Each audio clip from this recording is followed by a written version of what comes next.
You're listening to Healing Voices Project, where we share stories and the latest information from people who fight addiction every day. I'm Mike Torville, your host and author of Voices from the Fallen. Thank you for listening, for following, and most of all, for sharing with people you care about. Make your voice count too.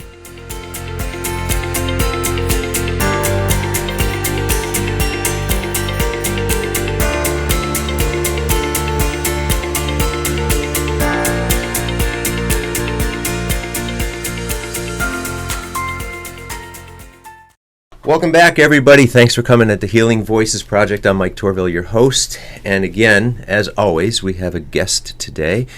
And our guest is going to, I think, teach me something new. Heidi Blackak, welcome. Thank you for having me. Good to have you. Every single time I have somebody on, I learn something new. It could be about treatment options, about coping with grief, about signs to look for, all kinds of things related to addiction. And you and I met a short time ago, but got to be quick friends. Yeah.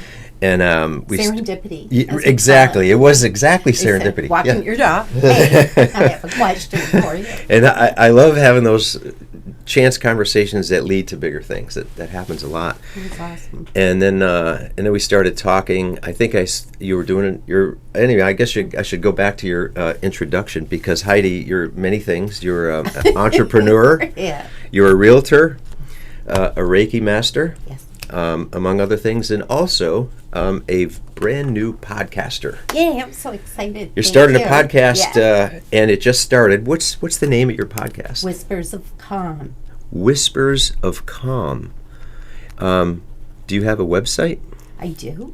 It's www.whispersofcalm.com. Whispersofcalm.com. That's a podcast and the website, and then you'll see you're beginning your podcast, and you have guests. Yes, I do. I'm sure you talk a lot of things that are relating to Reiki, chakras, and all kinds of different aspects of healing as well, right? Yes, and how other people in a chaotic world and a day in their lives, how they find just a whisper of a calm moment in what they do and how they do it.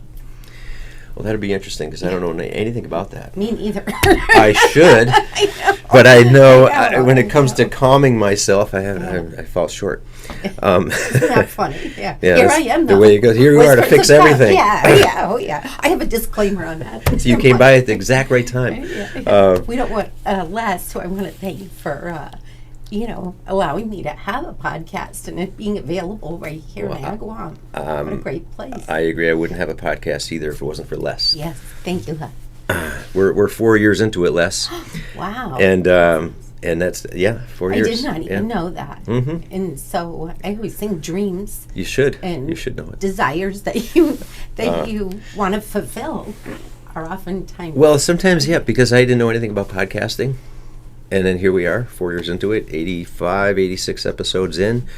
You are just beginning yours, which is great. Congratulations. Thank you for the introduction. Yeah, and again, Les is great. You'll learn a lot from doing this. And I think, like me, you'll learn a lot from all your guests. Yeah. And so, as I mentioned, you're a Reiki master. Yeah. And we talked about several things when we first met. I think I was going to stop by. You were doing an open house as a realtor. Yes. I was going to stop by for 5 minutes. So I was there for an hour. Yes. And great. so we talked about a lot of things that we have in common. We talked about the book, Voices from the Fallen. Beautiful. Thank you. In our website, and you said, you also have people that were close to you that had gone through addiction. Oh, yeah. And how difficult that was, and the challenges of coping, the challenges of not knowing what to do, and the stress and trauma, and all the things that occur through years and years and years of dealing with people that are close to you, going through addiction. Mm-hmm. Now, as you were going through that, were you then a Reiki master? No.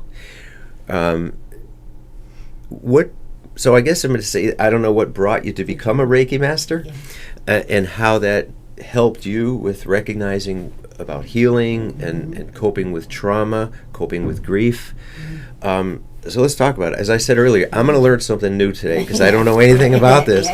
I should, because my wife's a massage therapist, but she's not a Reiki master. Healing. It's all about healing. And that's what we talk about a lot, too. Yeah.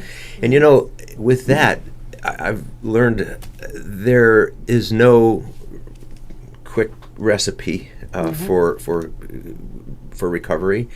It's a journey. It's a journey, and everybody's is different. Yes, it is. And if their journey is different, then their healing or their course of recovery is different. Yes.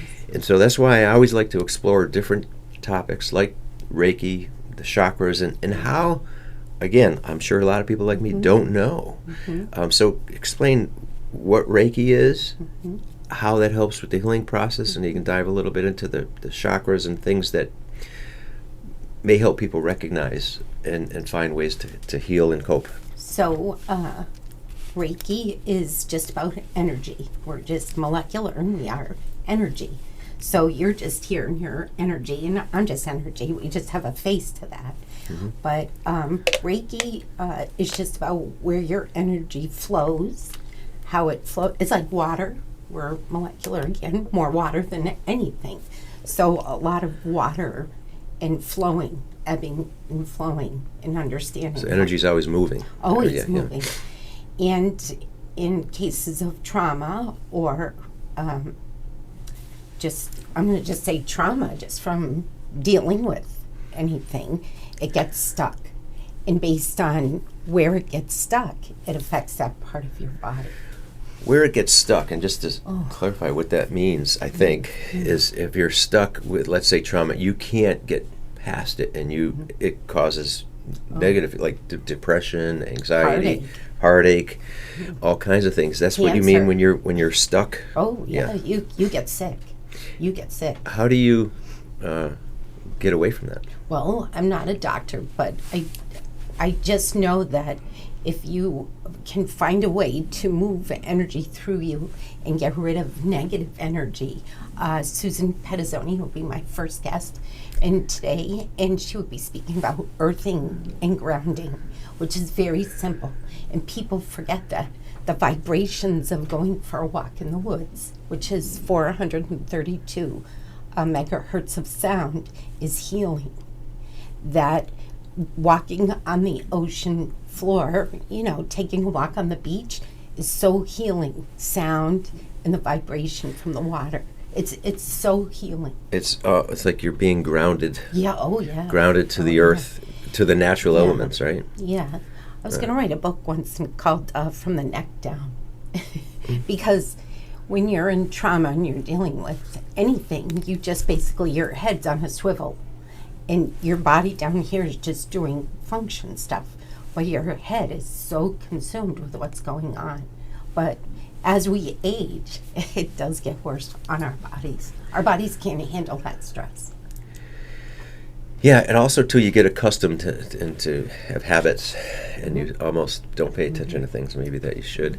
But when going back to being grounded, do you think that, I don't know, this is off, but being in a house when our floors, the wood, the cement, the carpet, all the other unnatural elements are separating us. It's bad. It's separating us from the earth and the ability to be grounded. And recently, I was reading about sheets that are grounded. Oh, wow. And grounded sheets. And I thought, what the heck does that mean? And so I smell like dirt. Well, yeah. What's up with Maybe this? Not. How does that work? But that's But cool. you plug in your sheet, and it gives you ability because you get grounded where you would not be grounded otherwise. In other words, more to it than that. But your shoes make you ungrounded. Because you have a separation between the grounded earth and they're made of really bad chemicals. They're chemically made. So like the bottom of your feet, the very soles of your body are not touching what is presented to us on this earth. It's just full of vibration and can heal you. So going back to the obvious question here, okay, that all is true, but how do I get myself more connected, more grounded, and who can help me, and how does it help? Oh, you'll have to listen to my podcast. Keep me in suspense. But she's phenomenal. Yeah. But it's a whole She does integrated energy therapy. I mean, there's just so much out there, which is why I wanted to really do the podcast. A lot of people don't know. They don't. Well, okay, explain Reiki. What is Reiki? It's just energy healing. You do not touch the person. You ask permission to take care of them and move their energy. You can feel, it's just like going into a room. If you're empathic, you can sense that somebody's upset, that there's discord among, like, it's almost overwhelming to the empathic person because they take on everyone's energy. So at the end of a session, they maybe walk out exhausted from... Oh, yeah. Yeah. They do. Or like, when they leave, they're much more relaxed. Their blood pressure is lower. They're in a safe place if they trust you, just to let whatever energy you can, saging, making your room a safe place for them, and a clean, like, energy. People bring energy. So what other elements besides the Reiki, and I want to get into how it works, but other elements that enhance the Reiki session? Is it lighting? Is it aroma? Is it the type of table they're laying on? All of the above. Yeah. Some people do where they have actual rock mats. Like, we use stones a lot in healing because they come from the earth. They have different elements. That's another whole podcast. I have a lady that I did Reiki with, and she just tumbles her own rocks. And she, uses it to help her patients or her clients when they come in. Like, she'll know what they need. Selenite is I'm going to say globally, a very clean stone, but it clears all negative energy. And you find after, as a Reiki master, afterwards, you find your clients, I don't know if that's the right word, but Yeah, I don't know. What do we call them? the recipients of your Reiki, how do they feel after? Phenomenal. That's, and the affirmation is, how they feel the next day or how they sleep. But they have to understand in order to keep that energy. And then you protect them. You almost put them in a bubble before before they leave. What barriers would people experience? Meaning, if they say, all right, my wife told me to come to this Reiki thing, but whatever, I'm here. Yeah. Is that person likely to get healed very well if they just don't buy into it? Not at first, but then they get so relaxed. And it's just... So you find it can change despite some skepticism. Because, nobody ever just stops and just says, okay, I'm going to shut my brain off for a little bit and let Right. somebody else just take care of me. So I think it might be overlooked. A lot of people might not even consider Reiki, right? Yeah. Because they don't know enough about it. They don't know. So it would be interesting to learn about it and give it a try. They might be surprised about how effective it is. Yeah. Yeah. It's almost like if I go like this. Yeah. and All right. It's a healing hand. It's Wow, healing you're good. hand. Yeah. It's like, well, whatever you look in, any kind of scenario, people touching, we don't have human contact. It's very important. People that live alone, they don't have that. Okay. And now, let's do this again. Now, when we touch each other, right? Yeah. That's it. You said that's a connection. Oh, huge. But Yeah. in Reiki, you don't touch the person. No. So what does happen if you're not touching? Well, their energy is emanating. You have an energy force Okay. around you right now. Yeah. Like, and that's like where, like I have one son, he's very like, don't come in my space, Okay, right? yeah, Or yeah. like you go to a hug and a little person, they're like, whoa, this is my space. An expressive person be like, welcome, let's hug. But this is your space. And then once you're getting treated with Reiki, your space is up here. It's up here. Because it goes beyond your physical. It goes beyond. Yeah. And your hands become really, really warm, and they almost become a conduit. Like the heat starts to just go to... Is it because it just goes to your extremities or just... all over. All over. And it seems like if you just want to focus on somebody's throat chakra, which is their third chakra, it's blue, and it has to do with your voice, which a lot of people, when they're trying to express themselves and they're no longer heard, that chakra closes. Okay. Causes issues. So the first thing, and I'll just talk about the Reiki, if people want to find out, and let's go back a little bit to what we talked about earlier, because a lot of people listening in the world of addiction, and not just the person, but the families and the friends who are going through and stressed and traumatized and just exasperated, and they might be in therapy. They might have tried, how do I cope with all this? Yeah. Reiki is something worth exploring. Oh, yeah. They use it for cancer patients. If you go to most cancer, like the Demore Center down in Connecticut, my mom, Reiki is part of their therapy. It's offered to them. People don't know it. And this isn't just some mumbo jumbo stuff. This works. Oh, yeah. It works, and it's always worth a try, because if somebody finds some healing in that stress they're going through, whether it's the person, again, we talk about addiction, the person who's addicted, that may help that person. I don't know if you found anybody who's in recovery or dealing with addiction themselves, if they tried Reiki, and if so, what did you find from that? I found that in the addiction part of it, whatever you're addicted to, it's such a journey and a process to get to where you're free from all kinds of energy vibrations, which I shared a chart with you. Yes. And it's really amazing that the level of vibration that people have when they're first coming out of recovery, their shame and their guilt and the things they've done to people that they loved and to themselves. It really becomes a process for them. Do I think Reiki would help them? Yes. Okay, it could help.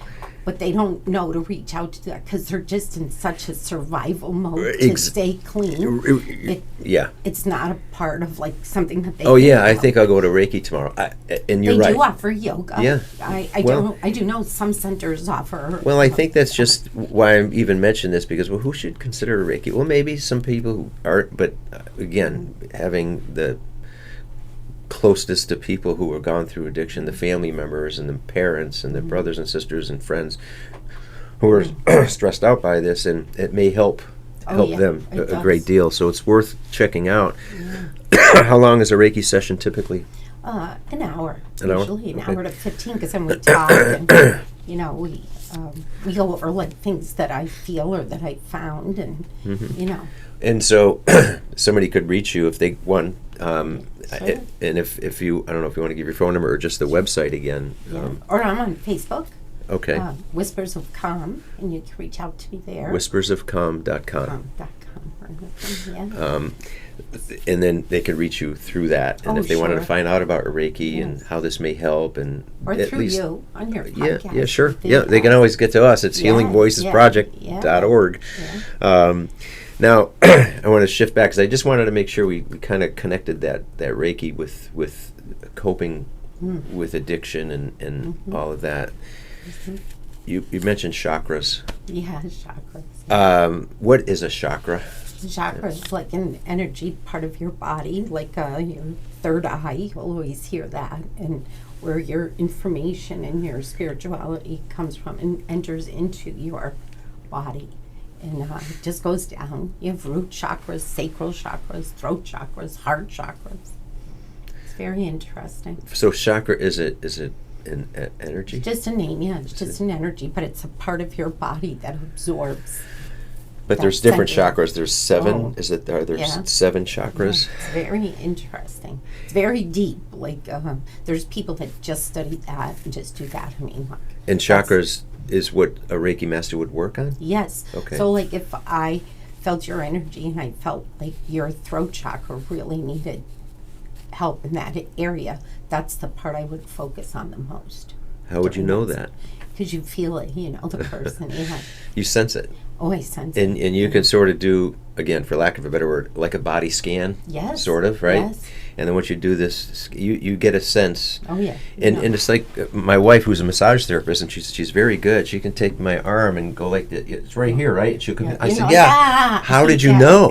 How did you know that was exactly right? It's the same idea, right? Same idea. Yeah. And you can explain it, but you feel it. and people forget to feel. So as I grew from my journey, I learned, like, I'm really hyper. It's hard for me to calm down. And then, like, I have to go in and do a Reiki session on you. Like, okay. Like, I have to prepare for it. I pray over it. I cleanse the room. I, prepare myself. I can't just run in and go, hey, whoa, yeah. I have to pray about the person, think about the person. And then, when they come in, that they know that I'm ready. I can understand why you need to do the shift, because you're a busy woman. Yeah. You are also a realtor. Yeah. And that job is stress-free. Oh, yeah, sure. You don't meet anybody that would cause you right. stress. Yeah. I know how that process works. Yeah. But as a guy with a experience in the mortgage business, I know how stressful that business can be. So you have to do your shift, which is why I bring it up, because there's a lot, everyone has their work stress, their family stress, and suddenly I'm stressed out because I had to feed the kids, and this one's giving me an argument, and I got this work thing, my boss is painting, and I got to go to that Reiki session. Yeah. That's a tough shift. Oh, it's a real tough shift. But you are able to help them because you have to do that shift yourself. I do. And when you get them in the room, it's like, okay.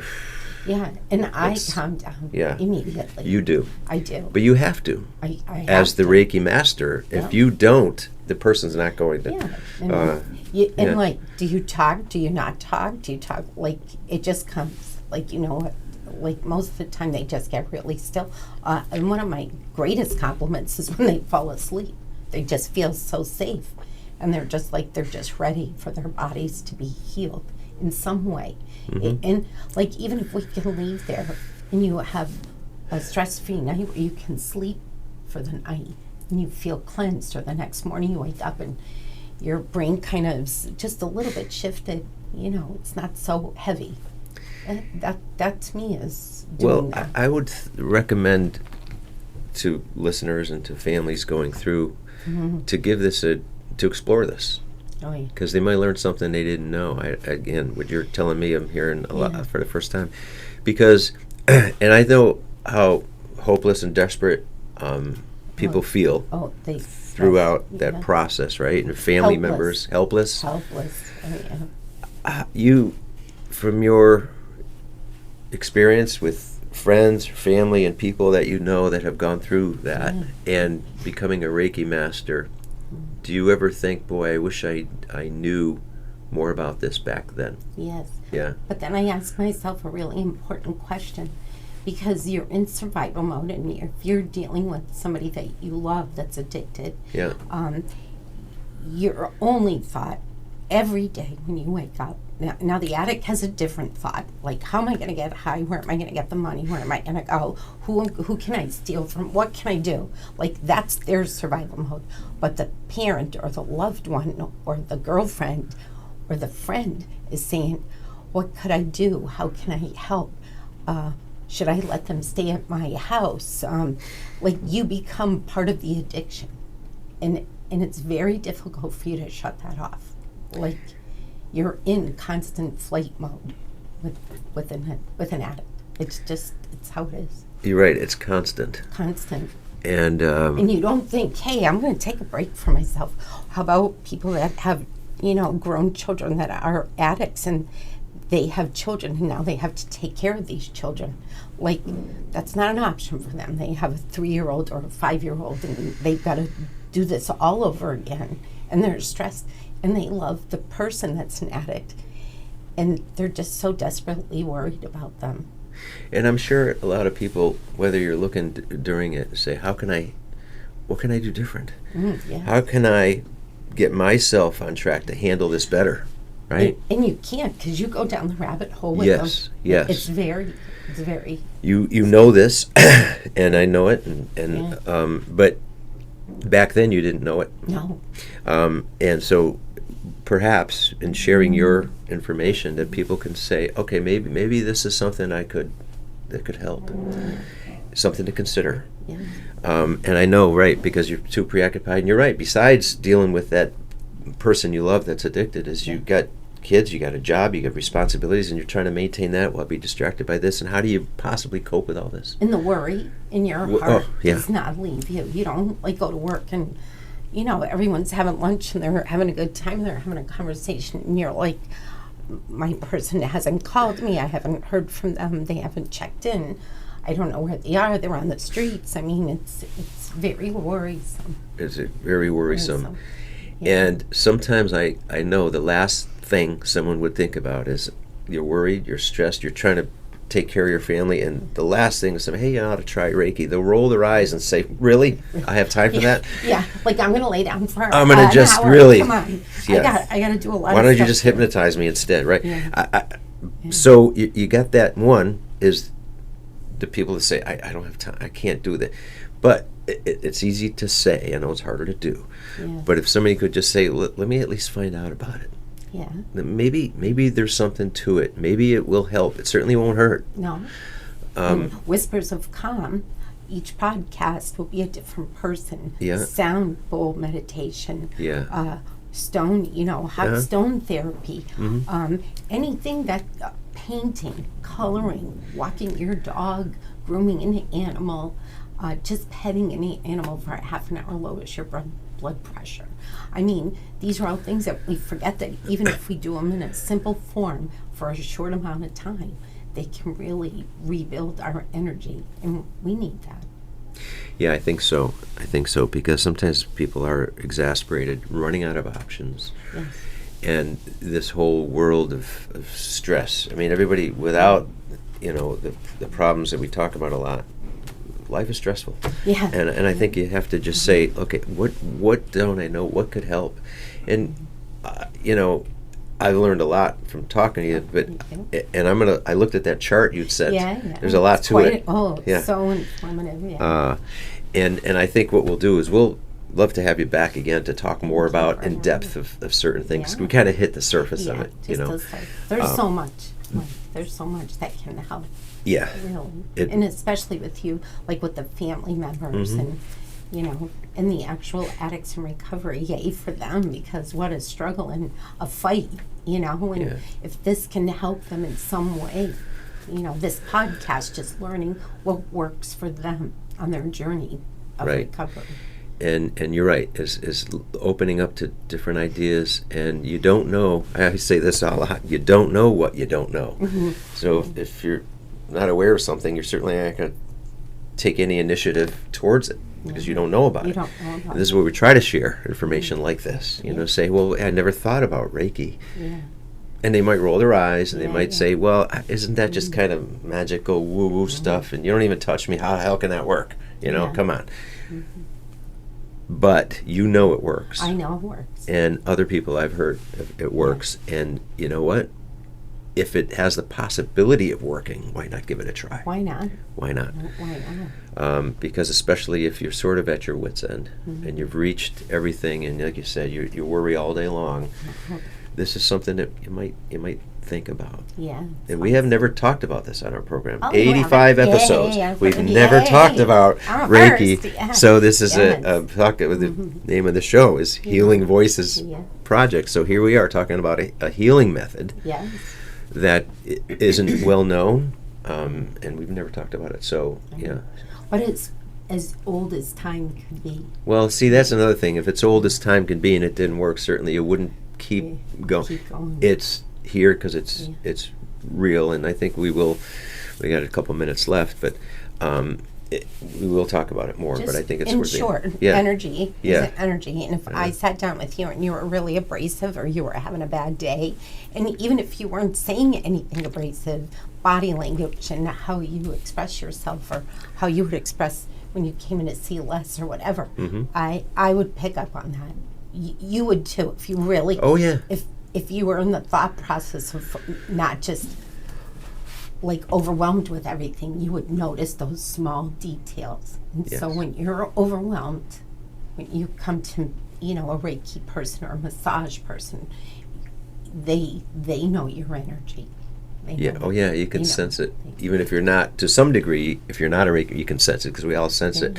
But as a Reiki master, you're almost trained And I don't yeah. like to know anything about my person except that they want to come and have better energy and be peaceful. Okay. So, as I get to know them, and they're reoccurring clients, but they have different issues and different things come up different times. Do you, to avoid bias, and if you had a bias, in other words, if you knew more information, would it alter what you did possibly? I want to say it wouldn't, but in truthfulness, it could. Okay. So if I felt extremely close to the person and I felt like they'd be better off with some, I would defer them to other Reiki masters that I work with. But and most times, though, you feel like you can just Oh, yeah. accomplish. Oh, yeah. That's good. And I feel proud that I have. Yeah. It's, Well, we're gonna be talking a lot, and Yeah, you're gonna be thank you. back on because we want to dive into this a little bit more. But at least we wanted to get this information out there. So, there's so much, right? yep. Yeah. So Heidi Blackak and whispersofcalm.com. And good luck with your show. Thank you so Yeah, much. so- You made it happen with Oh, hey. us. So the serendipity, things happen, and timing's everything. It's the name of our show today, Serendipity. Serendipity, yeah. All right. Thank you. Well, thanks, Heidi. Thanks. Thanks, everybody, for listening. We'll see you soon. Okay.